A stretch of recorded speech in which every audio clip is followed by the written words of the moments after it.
Okay, this is a V6 5-speed transmission. In order to get this thing out, there are bolts, bell housing bolts, all around the bottom, around the perimeter, the side, and the top. You've got to pull all these bolts out. There's your slave cylinder. Get those bolts out. You go around the perimeter of the bell housing, getting the bolts out. The rear drive shaft is just a slip yoke. It'll come out. You're gonna have to disconnect the exhaust to get this thing out of the way.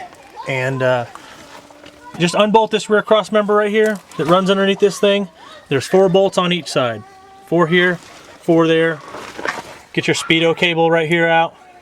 There's gonna be some wires and some plugs. And then the shifter is gonna be right up here.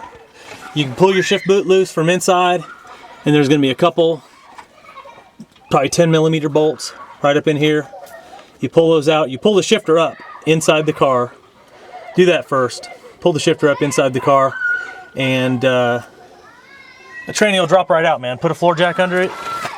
Here's your front drive shaft as well. You can just disconnect it right there, or it's got a slip joint as well. You could drop the tranny out and not even disconnect anything, man. That slip joint will pop out.